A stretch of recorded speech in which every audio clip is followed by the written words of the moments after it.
Welcome to session number 3 for cults versus marketing. In this session, what we're going to focus on is the recruitment and retention techniques used by cults. Make sure you go to my website so that you can see what we're reading and also the videos that I looked at in class. What I want to talk today about for this post is the various techniques that are used in order to be able to draw people in. And for this, I'm relying on the work of Lauren Dawson, who wrote a book called Comprehending Cults. Now, I don't include that in my reading, but if you want to pick up that book and read it as well, it's a great book to dig into to understand these processes even more. So Dawson talks about 9 steps, and we're going to go through those one by one. The first is to identify prospective recruits. Usually this means somebody who is in a vulnerable space in their life who will be open to the kind of messaging that cults and or marketers are going to use. Once you pick your target, then you want to lure them in with deception. Initial interactions are not threatening, they're very supportive, they're inviting. It's things like inviting college students for a free dinner or a free meditation class. Once people have shown interest, then you want to upsell them, bring them further into the group. A great example of this is the Kabbalah Center. When I researched them, when you take a class, they give you a free session with the teacher. You think you're going to get a one-on-one with the teacher in your class. What you get is a hardcore sales pitch to get you to buy a whole lot of other things. Next is love bombing. That's when people surround you and tell you how wonderful you are. In multi-level marketing, we see this by upline telling the downline or prospective downline how great they are at social media. We know you can be really successful at this. After love bombing comes tough love. Now, this is where cults do things that most advertisers and marketers do not. And tough love comes in the form of asking people to tell some of their deepest, darkest secrets, or to give naked photos, as they did in NXIVM, and then the cult can hold this over the head of the recruit if they threaten to leave.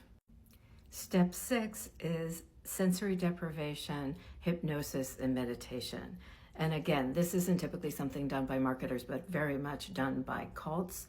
And it's where you are deprived of sleep, you're deprived of food, and we've certainly seen that. NXIVM is a great example of that. And even to some extent, if you want to say something like CrossFit, tells you what to eat, tells you what not to eat, tells you that you got to work out until you puke, that's certainly putting your body in a depleted state where, again, you may be more open to suggestion. Next is renouncing those who don't belong to the group.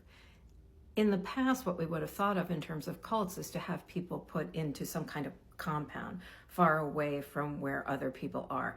And this helps to create in and out groups. People who believe in what the cult says and does, and people who don't. And you want to keep those who don't as far away as possible because you don't want people who are in the cult to question their belief system. Now today in digital spaces, what we know is that we have been so siloed that we are surrounded by people who agree with us and very rarely interact with people who don't believe the same things that we do. And so we don't need to be put on a compound anymore. Social media space has already created those in and out groups for us. By this point, the cult has taken full advantage of the person by exploiting their labor, by getting all their money from them, and at this point it becomes difficult for the person to leave because they don't have connections outside of the cult. They've probably given away some, if not all, of their money and certainly have disconnected themselves from outside ties. And the way to keep people in the cult is to have severe repercussions for somebody trying to leave. This is why cults are very litigious. It's also fear of having the information that you gave to the cult suddenly be disseminated to people that you don't want to know about it. And then, of course, for yourself, there's just the shame of admitting that you've been part of the cult all this time. There's a few other things I want to add to this that comes from the work of Janja Lalich. She has a whole website that lists dozens of things that categorize a cult, and some of that is in what I've already discussed. But the 4 other things that she specifically talks about are a charismatic cult leader, right? There's somebody at the top of the organization, definitely narcissistic, usually male. The second thing she talks about is a transcendent belief system. This is an all-encompassing ideology that answers all of life's questions. Dr. Lalich talks about systems of control, which relates to what we were talking about earlier in terms of deprivation, in terms of love bombing, in terms of moving people away from people who disagree with the group. And finally, she talks about systems of influence. How do you make sure that people stay part of the group?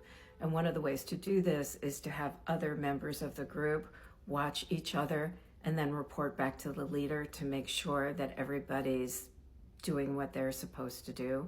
We're hearing this happening in the new administration now, right? People who work for the government are supposed to look at other people in the government and report back if they don't toe the line.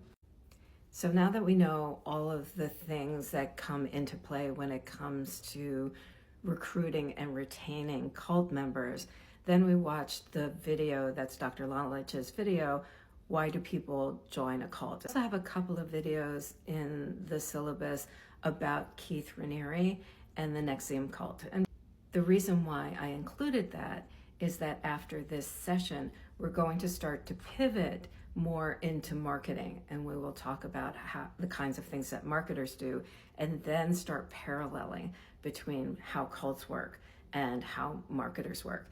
And the way that Keith Raniere started was as a marketer, and in fact as a multi-level marketer. And so it's a good way to make that segue into the next section.